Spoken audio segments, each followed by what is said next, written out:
It's time to sit down and relax for the good, the bad, and the sequel Q&A with your host, Doug. Hey there, Doug here. Hope you're doing well. Hope you're staying safe. Now, this is our 99th episode. It's kind of surreal. And next week's is our big 100th. And it involves a trilogy that's all about going 88 miles per hour. So, of course, I'm talking Back to the Future. Next week, we're covering part 3. But this week means I have to interview somebody from it. And I interviewed actor Jeffrey Weissman, who played George McFly in parts 2 and 3. He took over the role for Crispin Glover. There's a lot that goes into that. So I'll let Jeffrey tell it because it's a lot better than I can. And it's a great story. It's kind of mind-blowing when you really think about it. And also, Jeffrey talks about how he started in acting. He has stories that involve everyone from Alice Cooper, Milton Berle's brother, Twilight Zone the movie, Dom Deluise, and a whole lot more. All right, so I'm going to play the interview. But before, I just want to give you a little bit of an idea about why it's starting like that. So just before this, we were talking about the coronavirus. This is like right when it started. I just got back from the food store. I'm in Jersey. Jeffrey's in California. So we're just talking about the way things are where we live. And I was just like, oh man, and it was like 3 or 4 minutes we were talking about it, because how can you not talk about it? But then I was like, then I used the awkward transition. Some might say it's a Larry King-esque. Maybe Larry King could steal it from me. I don't know. But that's why it sounds like that when the interview starts. But without further ado, here's actor Jeffrey Weissman. So great. So let's talk about something happier. Let's talk about your career. So I like to start. I was happy to see you had Robert Hayes on. Yes, he was awesome. I did a show with him last year in Vegas, a sort of back to the 80s kind of celebration convention, and it was a blast. He was one of the handful of celebrities from the 80s that were there, myself included. Did you see cool. that Jay Benedict just passed away, the actor from Aliens? Oh, no, I didn't see that. Since this is a sequel show, he was in Aliens, 2, or what, Alien 2, which, never mind. Anyway, yeah, it's, I'll calm There's a down few. there. Breathing. No, there's a few. There's a few recently. Oh, yeah, Jay Benedict. I didn't see that. Oh, that was just yesterday. Wow. Yeah. Oh, man. Oh man! So yeah, that's cool. You were able to. Who else is at the event like that? You, Robert Hayes, Debbie Berry. I'm not saying her name right. Voice over actress, mostly in cartoons like Rugrats and such, and she also was Pee-wee's girlfriend in Pee-wee's Big Adventure. Oh yeah. I can't think of her last name, but yeah. The young guy, he's not yet, he's my age now. One of the Teenage Mutant Ninja Turtles, Asian American actor. Oh yeah. I'm blanking on names. But nonetheless, it was a cute little show with a lot of good rock and roll from the 80s. Thomas Dolby and the cat lead singer Mike from Flock of Seagulls. That's great. So I like to start in the beginning of folks. Obviously, we'll get into like your start of your career, but like growing up. So where did you grow up? At my house. Yeah. Yep. It was a nice house too. First house I remember was big. No, I was raised in L.A. So right in the thick of it. Yeah, and for me it was exciting because often there'd be shoots for television or films in the neighborhood. I remember, I guess I was coming home from my 4th grade end of semester with my report card, and there was an episode of the FBI being shot at this little pond in my neighborhood. And, seeing Efren Zimbalist Jr. and Monty Markham, who was the guest star that week, and other actors, I was like really thrilled. And I had, by that time, already knew I wanted to be an actor. I had this one character actor grab my report card and said, "What's this kid? What's this? This is good. You got the A in English and the B in history, but what's this D in math? How are you going to know? You want to be an agent or an actor? How are you going to know if your agent's screwing you or not?" It was nice to get advice at that young age. Yeah. But my folks didn't want me to be an actor. They worked on the peripheral of the Hollywood scene first. For a while, they were in bail bonds. I know my mom bailed celebrities out of jail, like Lenny Bruce and Winston Churchill's daughter, and all sorts of interesting celebs. And my dad then went into managing private clubs where he was partners with Lauren Green for a while, or had Omar Sharif and Don Adams and lots of stars playing at his club, playing bridge and backgammon and kind of gambling club. And they saw most actors as these, swearing, drinking, smoking people who didn't seem happy in their lives, and they didn't want to see me go that route. So they didn't really encourage me to pursue acting as a career. But I kept doing what I could in school and community theater and elsewhere. And when I was 18, I finally, said, I want to do this. And they started supporting me a little bit more. And they didn't really, I think, full-fledged get behind me until they saw my name up on the big screen in 1982, wow. 83. Oh, wow. So do you remember your first role? Like the first one on IMDb was Station Rider in the movie FM. Was there something before that? Yeah. When I got out of school, I really wanted to get on big movie sets just to feel what it was like to be at a studio and working on a film. So I joined one of these companies that pretty much just supplied waiver extras to films. And that's one of those films, FM, Sgt. Pepper's Lonely Hearts Club Band, The Rose, cool. I Want to Hold Your Hand. Those were all pretty much, just extra parts, though, like on Sgt. Pepper's, I got upgraded to being a dancer in the scene where I get brainwashed by Alice Cooper. And I could have joined the union then, I think, when it cost all of $350. Now, what is it, about $6,000? Wow. But I remember at the time I was like, gosh, join the union or pay my rent? You're not going to pay my rent. So I found, of course, it very exciting to be on the sets. I remember on FM doing these scenes with Martin Mull and Eileen Brennan. And we, at the time, I remember needed to have a ticket to get our meal for lunches or dinners, because there was a disgruntled Teamster who had been fired or something living on the Universal backlot who was beating up cleaning gals and security guards and stuff. So then he was eating apparently with casts and crews. These weird memories. And the Rose was kind of cool. I remember Norton Buffalo actually grabbing my hat and wearing it for the rest of the day in this shoot of the song we were shooting, and him actually finding me in this huge crowd and getting my hat back to me. I thought that was cool. Thank you, Norton, who's now passed away. That's really cool.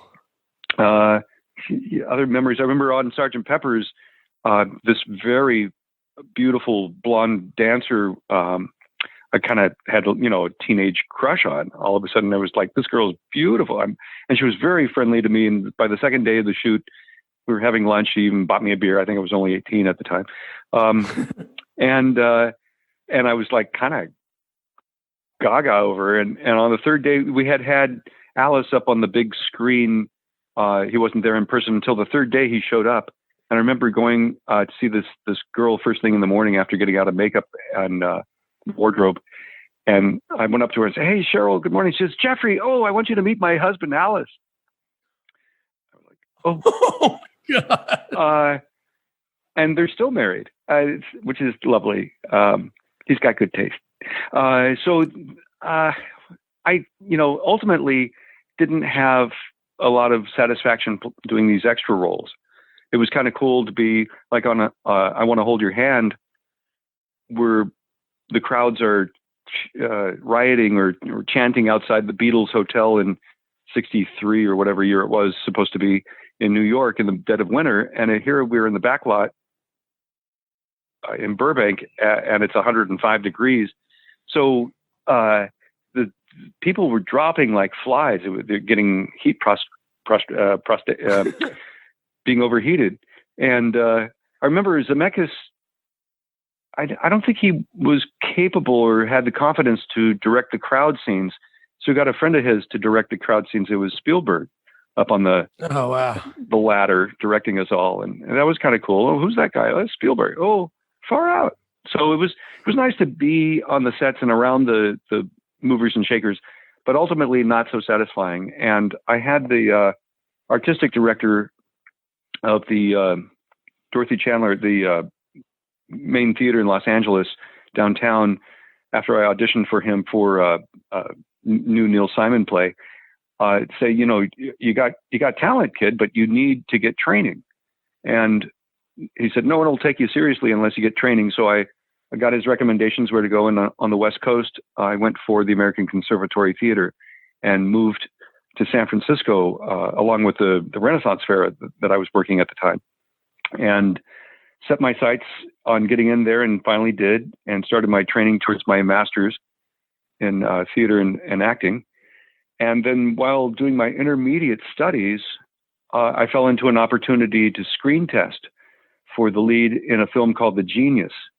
MGMUA had these open calls in Chicago and New York and Los Angeles and Seattle and San Francisco. And I apparently impressed the director enough and the casting director enough to get a screen test.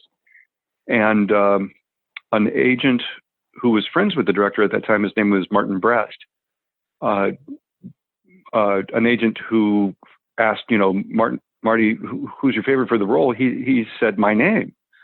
And so this agent who had just come out from New York, William Morris Agency, opening her own boutique agency, pursued me and asked to sign me and represent me for this screen test, because an actor needs to negotiate their contract before they test. Otherwise, the actor has the upper hand when the studios hate that.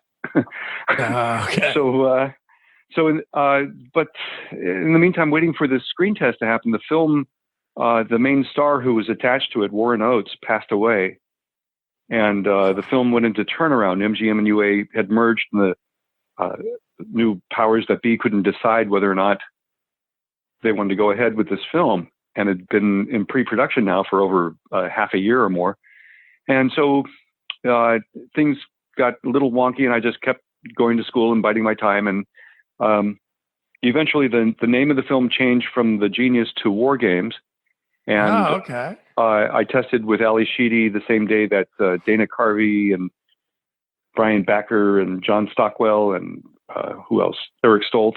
We all tested with Ali. Years later, I talked with Eric, and I found out he was living with Ali at that time, and I wondered why she was kind of always looking over at him instead of looking at me. It was weird. But nonetheless, I didn't get that role. Naturally, none of us did. Matthew got it. And I, though, moved back to LA and worked all sorts of different jobs, from valet parking to cook and waitering and so on and so forth, until I landed about 3 months later a nice little support role in the George Miller segment of Twilight Zone movie, the remake of movie. Yeah, the Nightmare at 20,000 Feet remake. No, that's pretty cool. You and so that was the John Lithgow. He was the Shatner role? Yes. Yeah. And my position really was sitting across from John's character. And so a lot of the time they needed to put the camera where my seat was. So I'd be hanging in the back with some of these professional extras. There was a guy named Spaz Attack who talked about just recently working on Blade Runner with Harrison Ford and had this great fight scene. Unfortunately, that was cut. This guy with this giant mohawk. And then Milton Berle's brother was a professional extra, Jack Berle, and he told me stories about his brother being kidnapped by Al Capone to play his clubs in Chicago back in the 30s. Some great stories, hanging out with the extras. But and John was a sweetheart. I had nothing but great interactions with John and Charles Knapp and Abby Lane and Donna Dixon and J.D. Johnston. All the ensemble were really terrific. George Miller cast there with, Mike Fenton and Marcy Liroff cast really wonderful, competent actors ensemble.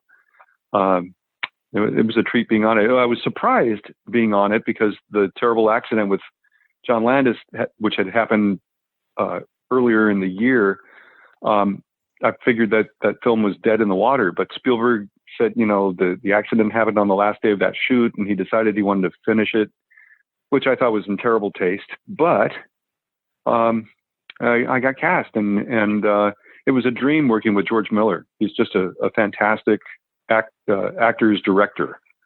I think, letting you create stuff in rehearsal and generally keeping it. So was that the role that you said your parents saw your name on the big screen? Yeah. Mm-hmm. That's cool. So what was their reaction? They're like, okay, you know what? You can do this now. Exactly. That's cool. They had loaned me some money so I could go to the American Conservatory Theater for my tuition, and we're coming around, and it was great. Shortly thereafter, I got a little part in a film. I have a scene with Sean Penn in a film called Crackers that Donald Sutherland and Jack Warden and Wallace Shawn star in. And then I worked, I guess, the next year on Johnny Dangerously. Gosh, I'm trying to keep it all in my chronological. If you have that in your out of your brain, that's pretty good. Other people are so off when it comes to. So that's pretty good. Yeah, Johnny Dangerously in '84 and Scarecrow and Mrs. King. Yeah, the Scarecrow was a really nice little guest star spot. Johnny Dangerously was a blast to be a part of because it was such a fun cast and set to be on. I was in awe of Maureen Stapleton, who's just was a terrific actress, and I remember seeing her on her way to wardrobe and makeup at 7:30 one morning, and I'd already been through, and I just my mouth fell open as she passed me, still in her house robe with her newspaper under her, and without even looking at me and walking straight past me, she said, "It's not polite to look at an old woman first thing in the morning." Oh God, I love her. I wanted to meet Joe Piscopo because we didn't have a scene together, or we did have a scene, but he was in the crowd or something.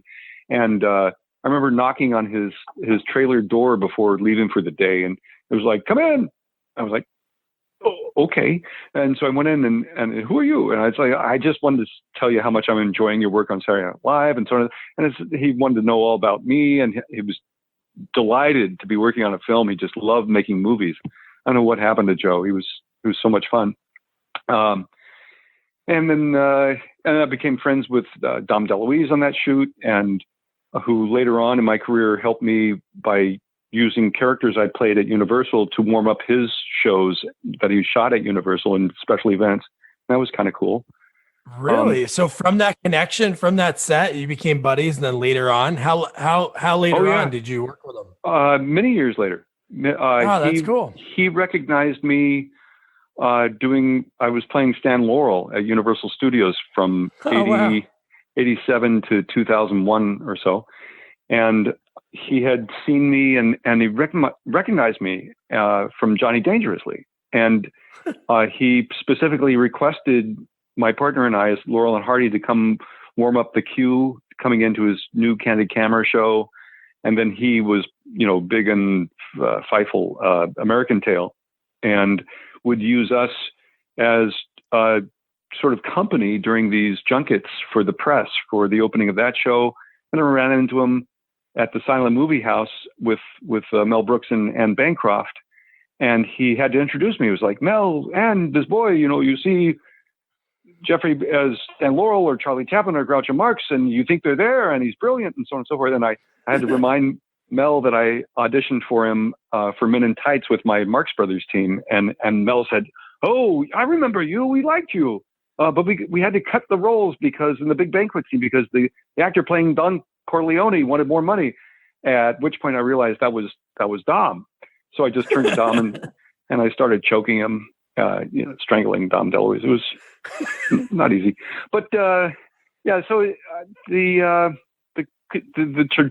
trajectory of my career has been very strange because I had, like, a year after Wargames screen test, I was asked from another open call to screen test for the lead in Lady Hawk. Oh, no way. And I was actually on my way to Warner Brothers to that screen test when Matthew came down in his price. I was like, shit, I've done Renaissance fairs. I would have kicked ass on this. Anyway. Huh. And there's been a lot of them that got away. The creator that Yvonne Prosser told my agent he liked me a lot for, was the front runner for, with Peter O'Toole and Muriel Hemingway. That was a big one that got away. There's so much for the ones that got away. There's been a lot of those, but nonetheless, the television work was really fun to do. Though, old habits die hard. As soon as I got to the set of that Scarecrow and Mrs. King, I went over and started having breakfast with the group of people that I saw, and it turned out there were, all the extras. And when the AD came by to, get me into wardrobe and makeup, all the extras said, "Well, aren't you with us?" And I said, "No, I'm the guest star this week." And they were like, "What are you doing over here with us?" I was like, "Well, you're people." But it's something that I've noticed that is kind of irksome, I think, is the segregation of the status people. The extras often are treated like crap on big films, especially when there's a lot of them. They're herded like cattle and fed pretty poorly and are last to eat and so on and so forth, which I can get because of the importance of perhaps other crew and cast. But I've been they're just as important. But I've been on sets where they're really treated just terrible, but especially by the second ADs or people who like, being bossy or got up on the wrong side of bed or what have you. So that's part of the industry that's left a bad taste in my mouth and others. Here, I'll tell you a story that might make you a little bit. Again, this isn't my firsthand story, but so I interviewed the actor Larry Hankin. Oh, I know Larry. We Larry and I are in a film together that's just coming out. Oh, no way. That's cool. Yeah, I talk to him every Saturday for an hour and a half. Yeah, it's called the Eden Theory. Take a look for it. I've been mentoring the kid who made the film for a couple of years. Oh, that's awesome. Oh, wait, is that the? Oh, yeah. No, I've seen that on there. We talked about that. Cool. That's so cool. What was Larry's story? So when he landed the role in Escape from Alcatraz, he was like, because they filmed it actually on the island. So when he got there for the first day, he didn't have a lot of scenes like the first few days. So he just like hung out. So he noticed Clint would eat with the extras. So he started doing that. And he thought that was the coolest thing ever. Because Clint at that time was already a monster star. He was probably the biggest at that time, pretty much. Like, yeah, you got to think all the Dirty Harry movies a couple of them were out already. And he said, and that's what he said. He's like, Clint was so cool. He's sitting there eating with the extras. So I like that. And then I've heard the other stories about the star not even talking to people when the cameras weren't on. And you could tell because the movies most of the time flop. Not like there's correlation all the time, but they just don't work because there's not. I don't know. There's people are motivated. Yeah, you can't deny chemistry. You can see it. I was worried about that Scarecrow Mrs. King because Kate Jackson wouldn't give me the time of day for the first couple of days. By the third day, we were having lunch together, but oh, nice. I was like, "Hey, I'm your guest star. Come on, be nicer." But Clint was that way in '84. I was asked to play a role in Pale Rider with Clint, and which is awesome. Yeah, the pictures on there are so cool. Yeah, the role kind of was I'd say credit to my agent at that time, that wonderful agent out of William Morris, Paula. She would call around the different studios and say, what are you casting that doesn't come out, that's not out in the breakdown services? And when she called Warner Brothers, Lauren Lloyd and company over there, they said, well, we got this part that has come open, but we're going to cast it from our files. And she got the description and realized I fit that description. She submitted me. What had happened was Chris Penn, Sean Penn's little brother, had met Clint at a party in Malibu and said, I want to do a film with you. And and Clint sent him Pale Rider and offered him the role of Eddie Conway. And Chris threw it back, said, I don't want to play this tin pan good guy. I want to play a bad guy. So Clint put him in the role of LaHood's son, the character that almost rapes and gets away with raping Sidney Penny's character. And that left Eddie Conway open. So the actor playing Eddie's brother, Teddy, went into that role, Chuck LaFont. And so they had the Teddy role open. And that's the one that casting mentioned to my agent. And I went in, and I wasn't going to leave anything to chance because I knew in my audition I was going to have to cry over Daddy's dead body.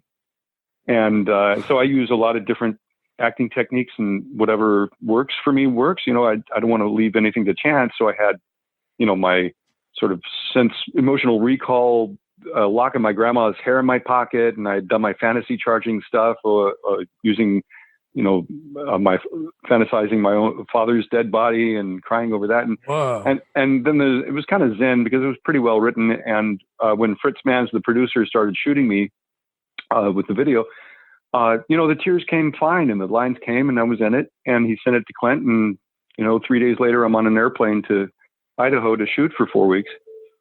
That's awesome. Yeah. So it was a great shoot to be on. That's another ensemble cast that I was really happy to be part of. I had mutual friends with Carrie Snodgrass, so I buddied up with her real quick and actually kept her from quitting the movie a few times. Because she's a very strong actress who had very different ideas about the character than Clint and Michael Moriarty had. And I'd calm her down with, strawberry margaritas and let her just talk it out. And she finally stayed with the film, but she came close to quitting. I know Michael Moriarty quit the film at one point. Wow. If you see when Hull Barrett, his character, goes into town the first time, and brother and I both say the same line to him at different times. Aren't you going to town? Ain't that kind of dumb? And when he goes to town and there's this fight with the local thugs during one of the rehearsals, one of the actors, I don't know if it was Charles Hallahan or Marvin McIntyre, someone didn't follow choreography or kept it slow until it was really set in stone, and Michael ended up getting 3 fingers broken. Oh my God. Michael was a composer, so he was writing a symphony at the time. He had been commissioned, and he couldn't write his music, and he was furious. So he quit the film. It took Clint, I think, 2 or 3 days to get him back on the set, and Clint figured out how to get him one of those mellotrons. It's the type of keyboard you can play with one hand and blow, to create the sound he could compose in his dressing room. Wow. So if you see the film and you see when he's on the buckboard coming back from town after that fight, he's got a cast on his left hand that he doesn't even hide. Oh my God. It's pretty fun.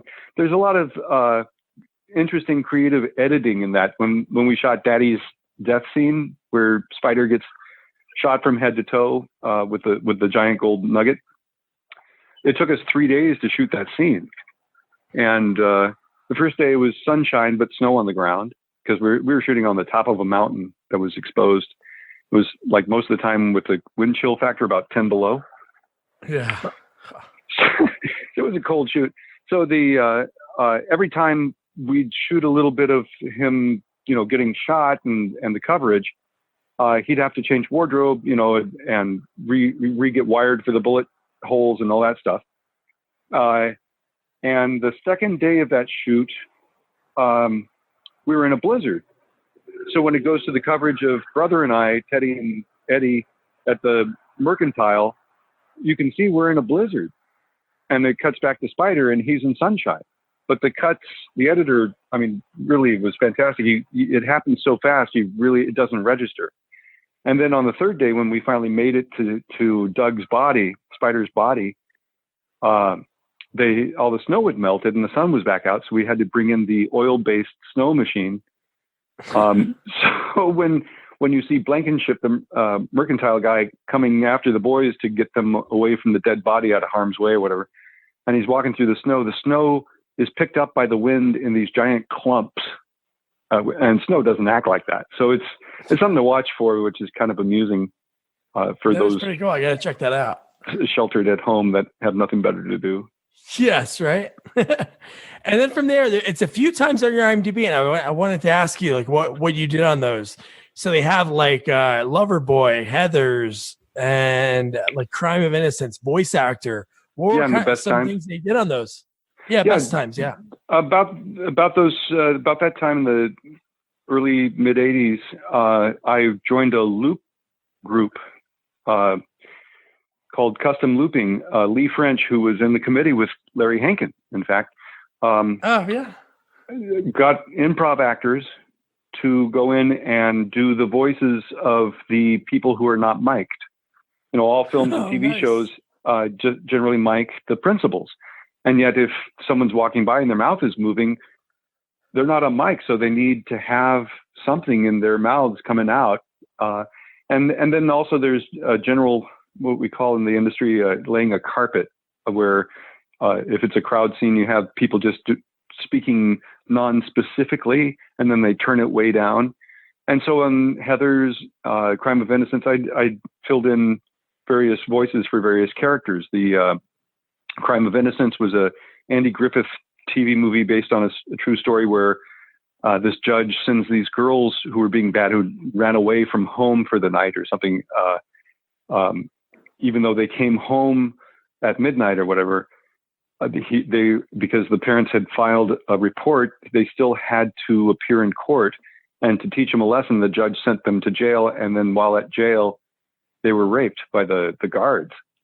And true story, a lovely true story. Anyway, so I did voices of some of the inmates in the jail. Bring that little girl over here. Come on.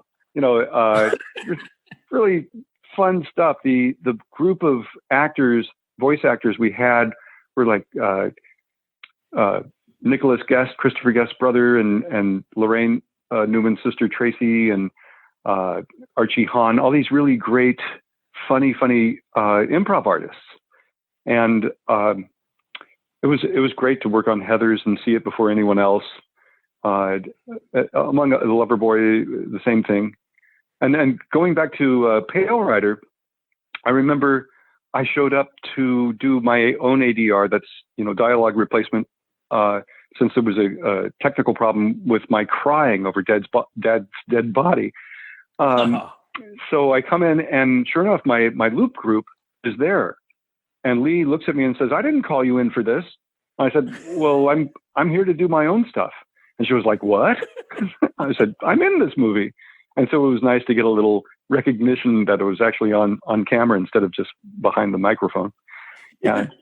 And speaking of, lunch with Clint, during the shoot, he fired our caterer. And, someone talked Clint into building that set on the top of a mountain, probably Bruce Surtees, the cinematographer, because everywhere he would put his camera, you had a breathtaking view, the Sawtooth Mountains or the White Cloud Mountains or the Salmon River Range.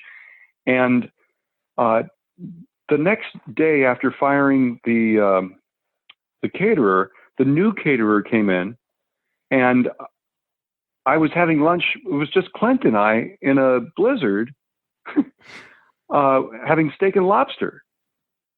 Oh my God. It was very surreal. It was kind of cool though. Not a lot of people can say that they did that. Yeah, choking Dom DeLuise, eating steak and lobster with Clint Eastwood. In a blizzard. That's something. Yeah, in a blizzard. That's something. Yeah, fun times. So at about this time, I was also doing the looping and,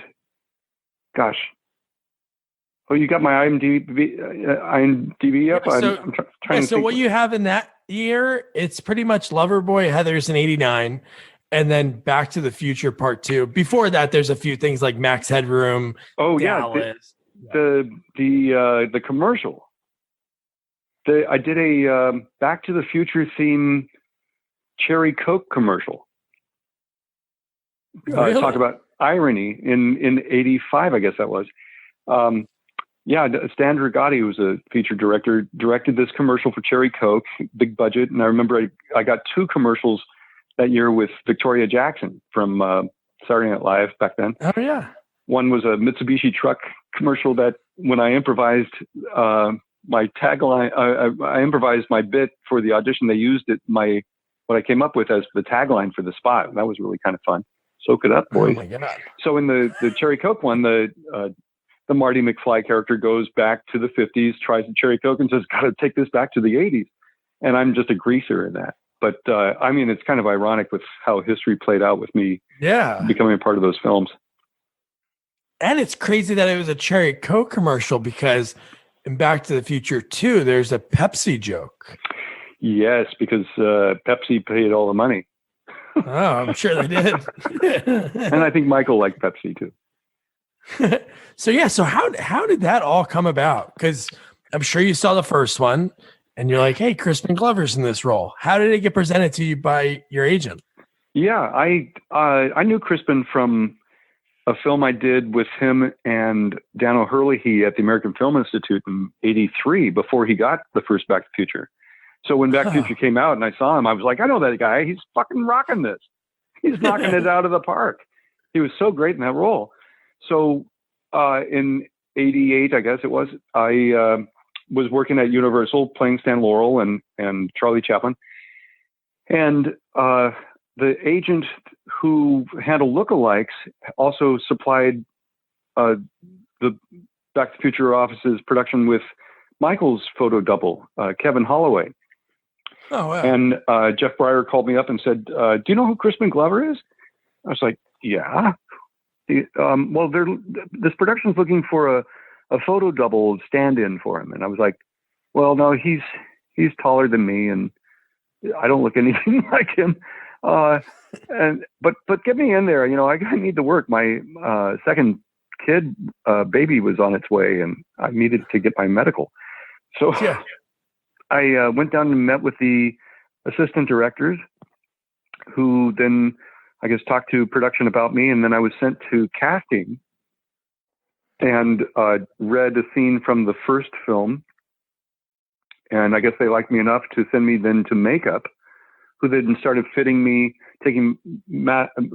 for a body cast and a facial molds. And then I screen tested in the young George makeup. And so I figured they needed George in 2 places at the same time, since it sounded like they needed Marty in 2 places at the same time. And I screen tested for Zemeckis and Dean Cundey. And I remember next door, the Dick Tracy movie was shooting, and, you know, all the prosthetic makeup that all those guys, you know, seeing William Forsythe and Dustin Hoffman and company, you know, Pacino in their makeups. And I was like, wow, what the hell is this? It looks amazing. And they were looking at me going, what the hell are you supposed to be? And I was like, George. So I figured because I had Kristen's number, I called him up. I said, listen, I could use this work, you know, say a good word for me. And he didn't call me back. And I then found out from my makeup person that Crispin was out. And I was like, what? Oh my God. And so I just figured that he got another film that he really couldn't get out of. The scheduling just wasn't going to line up for him to reprise his role. And I couldn't fathom how they could even consider doing the film without him, because he was so memorable and so great in that first film. But nonetheless, you know, being a trooper, I, you know, went to work, and some of the first things we shot were the Enchantment Under the Sea dance, you know, recreating the kiss with Leah and Lorraine, and the fight with Biff and Tom out in the parking lot and all that. And we were very accurate. We really stuck to recreating what the first film had from different angles. And to this day, I'd say there's probably, 35-40% of the public out there who still don't realize it's a different actor, because they spliced my work together with some close-up shots from the first film of Crispin that were either not used or whatever. And I was never really told during production they didn't have his permission to make me up in the young George makeup to make me look like him. So it was a little bit of a pain, but things started becoming apparent, you know, when I'm hanging upside down as old George in the future. A couple of the crew members came over and said, all this torture hanging upside down was meant for Crispin. I was like, yeah, I know. It's obvious. And Spielberg at one point came up to me and said, so Crispin, I see you got your $1 million after all. And I was like, what the fuck?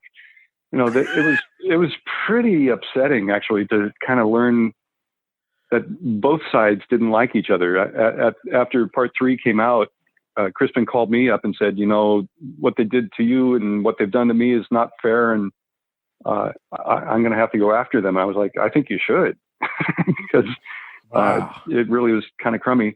And he, they settled for $750,000 before it went to court. But it drug on for over a year before that settlement. And unfortunately, you would think at the time it would be really great for my career, but Universal wanted to keep me quiet to avoid Crispin suing. I was like, how are you going to stop that? And so they didn't really let me have any footage or let me promote myself. And I was kind of aced out of some of the bigger profile events like screenings and such.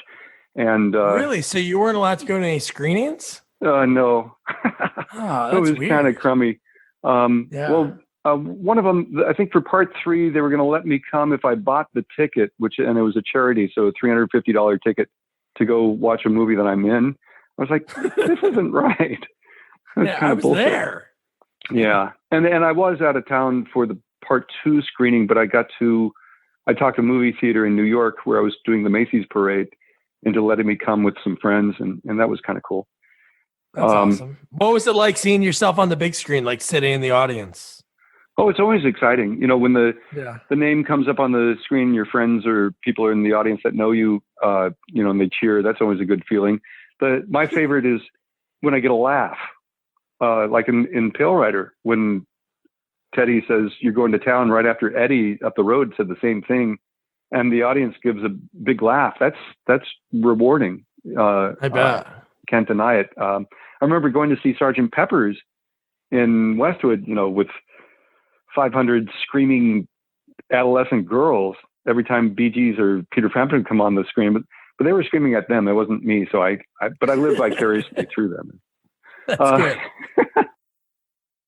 So, eventually I just said goodbye. Hollywood was just too sort of feeling crowded. The traffic in LA is like nonstop. I'm sure right now it's pretty good, but no one's going out. But the traffic was making me into kind of a monster on the road. I was really upset when people would cut me off or spending hours in the car instead of with my family or at home or at work. So I eventually decided it was time just to move on, and I moved to Northern California, back to nice, the Bay Area, which is really a lovely place to live. And I keep working. I've done quite a few independent films and continue on stage. I've recently played Igor in A Young Frankenstein the musical. And that is awesome. I did the Perry, the Robin Williams role in a stage version of The Fisher King. Oh, and sweet. A couple other heavy dramas, some Shakespeare. I try to keep busy because it's my nature. It's my blood. Yeah, you've been doing it for so long. Here's a question, because I know obviously Back to the Future, it left a bad taste in your mouth afterwards. And it's cool now. I see all these photos of you with Leah Thompson and all the other actors, which is cool. Was there a period that you didn't even want to think about it, and then finally somebody reached out and then you started going to these events? Yeah, I don't want to say it left a bad taste in my mouth. I loved working on the films, and I loved the ensemble and the great talent. It was just disappointing that these very respectable professionals tried to pull a shitty move on the actors, and it's disappointing more than anything. And eventually I was discovered by the fans. I had several fans come find me at Universal and interview me in the early 90s. That's then cool. The DeLorean owners kind of adopted me. I started coming to their conventions in, I did one in Chicago, one in Orlando, one in Tennessee, Pigeon Forge. one in Ohio, in Dayton. And those were really great because I was embraced by these lovely folk who all own DeLoreans. And from that, I started doing some of these Comic-Cons, which is always great. The biggest reunion was the Hollywood show in '08, I think it was. And Michael showed up unannounced and got mobbed. Cool. That was kind of fun. I think we had about 20 of the cast and crew at that one. And then Jason, the owner of the London Film and Comic-Con, did a big reunion in 2015 where 11 of the cast members that I was included with came over, and we had a nice reunion. And I think we had 5,000 fans at our panel who hung on our every word. It was really thrilling. That's awesome. Great. Isn't that crazy? I know obviously you have stage background, or working at Universal, you see the reaction right then and there, but it's got to be cool years later from something that you shot. Just people they love it. It's got to be such a great, gratifying feeling. Yeah. The adoration of the trilogy has just grown. Generation after generation rediscover it. And example right now in post-production is a fan remake of part 2. Wow. This gentleman named Taylor has broken the film up into 88-second slots, and he's assigned it to 80 different fans who are remaking those scenes, and it's going to go online probably in the next day or so. He just got his last 2 scenes, I think, and is in post-production right now as we speak. So look for it, Project 88, something like that, on Facebook and online. I'll send you the link after our please, chat. yeah. Oh, that's pretty cool. Did he reach out to you and talk to you about it? Are you doing anything in it? I had an Uber fan friend named Kevin Bosch, who moved out to LA from Florida just a year or 2 ago, who is recreating the scene from backstage at the Enchantment on the Sea dance that I'm in. So I reprise my role in that. Yes. That's awesome. No, that's so cool. And my wife plays Lorraine. Oh, really? That's so cool. So here's a question that I have from so how did you, obviously your age and growing up, I'm sure you watched a lot of, Groucho Marx. I watched it too growing up, and Stan Laurel. Did you always have like an impression of them growing up, or is it something that you just developed later? Yeah, I don't know that I watched some Laurel and Hardy and some Marx Brothers growing up. I was probably a bigger Marx Brothers fan, but I needed the job. When I heard about the job, I remembered what I could and put together what I had from my own wardrobe to kind of go up and do my interpretation of them. Luckily, the actor who played Oliver Hardy at that time knew my work from, I'd played Mercutio in a production of Romeo and Juliet in Hollywood, and he knew my work from that. And he turned to the boss and said, "This guy's got talent. I'll train him. We'll get him into shape." And so I got hired. Oh, cool. And so for over the next 2 weeks, I started pulling all my studies together and finding the mannerisms, the physical gesture of Stanley's on-screen character, and then realized what a genius he is, because Stan would often write, even direct and edit a lot of the shorts and films. He really was the workhorse. Of course, Hal Roach would only give him one credit, but finding out about Stan's history and talent was just a revelation. And I became friends with his daughter, Lois, and her husband, Tony Hawes. Now Lois is gone, but it's been a thrill to get to know them and be able to look through Stanley's personal scrapbooks and learn how hard he worked since he was a child. One of my favorite photos was a picture of him at 10 years old, directing his brothers and sisters on a stage that his father built for them in the backyard in Lancashire. Wow. Just in Ulverston. And it's been really remarkable. The earliest picture I think I've ever seen of Charlie Chaplin was in Stanley's scrapbook. Charlie must have been probably 18 at the most. And it said, "To my dearest friend, Stan, you know, your friend Charlie." And it was like, this is priceless stuff. This is remarkable. And to be privy to that was really a gift. And then when I started playing Charlie Chaplin, learning about his genius and becoming obsessed with that, and then getting back to Groucho, mainly putting together Charlie and Groucho to inspire and instigate a hiring of an elevating of performance of the first string actors that were already playing those characters, because I felt they were kind of doing shoddy jobs. And so I wanted to give them a run for their money, kind of. And it worked. They actually upped their games, which was really lovely. Look at that. Man, that's so cool. Well, Jeffrey, this has been awesome. Yeah, thanks for having me on. Thanks for taking the time. I appreciate it. A gazillion stories more, and look for me in a couple of things doing the festival circuit, and then maybe wide release, the Eden Theory with our friend Larry Hankin. Yeah. And the Carnival of Wonders, a very interesting, wonderful short that I play the embodiment of death, but as a sideshow mystic. Then I've got, I'm the Standard? Is that something on there? The Standard and Treasure Tales? Yeah, those are both in, trying to get their funding and all so we can shoot them. So time will tell on those. I love the Treasure Tales tale. That's a really great a mystery, fun. I play, hopefully, knock on wood, I get to play this very, how shall I say, the character isn't who you think he is, and it'll be really fun reveal. Oh, sweet.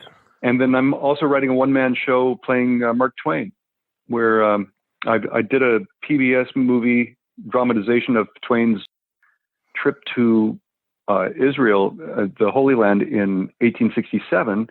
And I learned all about, of course, Twain's genius. And now I've got, of course, 36 books that I've read, and drawing from those books, I'm putting together a show about Twain's tragedies, his shadow life that had plagued him all his life, because no one really has done that yet. So I'm working on that show right now, developing.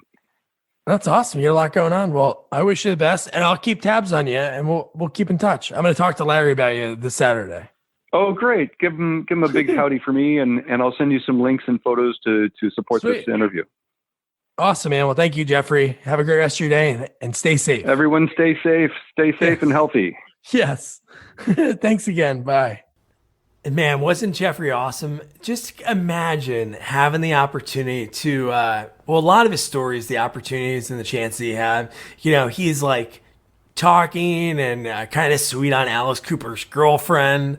And then just, eating a lobster dinner with just Clint Eastwood is a really cool story. And choking Dom Deluise, which is, that's a lot of hard work. But thank you, Jeffrey. And now your job is to make sure that you watch Back to the Future Part 3. It's available on Netflix.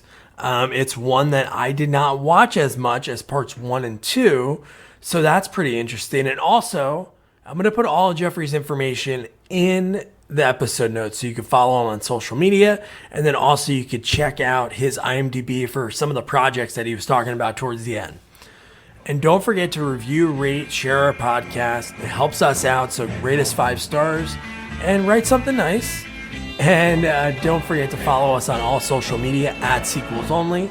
And check out our website, sequelsonly.com. Good night.